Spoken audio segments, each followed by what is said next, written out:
मैंने राजनीतिक जीवन की शुरुआत जोधपुर विश्वविद्यालय से की थी। बतौर छात्र संघ अध्यक्ष मुझे काम करने का मौका मिला। छत्तीस कौम के उन युवाओं ने साधारण परिवार से आने वाले एक युवा पे भरोसा जताया और 57 साल के इतिहास में पहली बार एक निर्दलीय को चुन के प्रदेश की सबसे बड़ी पंचायत तक पहुंचाया। मैं आपको बताना चाहूंगा कि 13 सितंबर का दिन था जब युवाओं की फीस बढ़ोतरी के मामले में मैंने विधानसभा का घेराव किया था। उस दिन मैं पहली बार राजस्थान की इस सबसे बड़ी और इस पवित्र विधानसभा में मैं पहली बार आया था। आज सुबह मैं देख रहा था कि कई सारे युवा भाई, युवा साथी सड़क पे संघर्ष कर रहे थे। संघर्ष इसलिए कर रहे थे क्योंकि नई शिक्षा नीति के तहत उन सभी की फीस में बहुत ज्यादा इजाफा किया गया। हाँ, मैं बात कर रहा हूं जोधपुर विश्वविद्यालय की। अमूमन 10% से ज्यादा कहीं की भी फीस को आप बढ़ा नहीं सकते। राजभवन का आदेश होता है और कुलाधिपति के आदेश की पालना करना ये उनका कर्तव्य होता है। पर बड़े दुख की बात है कि जोधपुर विश्वविद्यालय में इन आदेशों की पालना नहीं की गई।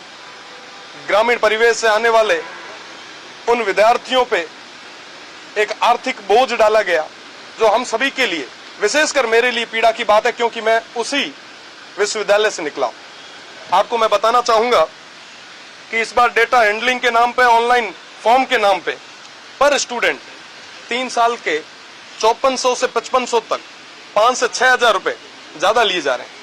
बड़े दुख की बात है क्योंकि साहब ग्रामीण परिवेश से आने वाला युवा वो पढ़ाई भी करता है, साथ ही साथ किसी कोचिंग इंस्टीट्यूट में तैयारी भी कर रहा है, कहीं ना कहीं पार्ट टाइम जॉब भी कर रहा है।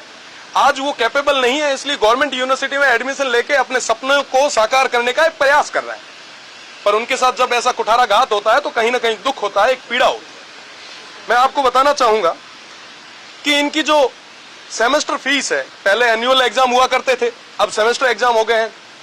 एनुअल एग्जाम में एक बार ही फीस ली जाती थी, अब हर 6 महीने में ये फीस लेने लग गए।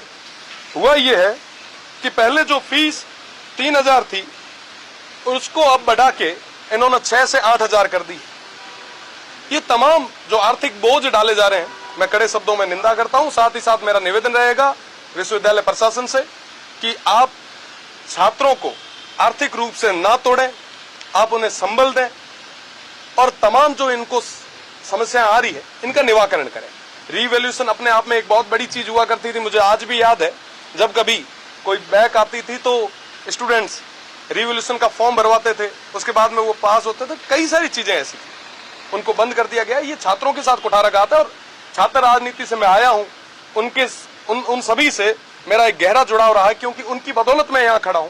तो निश्चित तौर पे उनकी बात को मजबूती से रखूंगा। आने वाले समय में अगर जरूरत रही तो प्रदेश की सबसे बड़ी पंचायत में इसी बात को रखा भी जाएगा। मेरा निवेदन अभी जोधपुर विश्वविद्यालय के प्रशासन से, कुलाधिपति से कि आप इस मामले में संज्ञान लेके छात्रों को राहत प्रदान करें। साथ ही साथ मैं निवेदन करना चाहूंगा तमाम छात्र संगठनों से कि आप सभी को उन छात्रों की आवाज को मजबूत करना चाहिए। आप छात्रों के हक और हित के लिए आपको आगे आके लड़ना चाहिए और मुझे पूरा भरोसा है आने वाले समय में छात्र संगठन आगे आएंगे, छात्र शक्ति आगे आएगी और निश्चित रूप से जोधपुर यूनिवर्सिटी और विश्वविद्यालय प्रशासन ये जो गलतियां उन्होंने की उसके अंदर सुधार भी किया करेगा। बहुत बहुत धन्यवाद।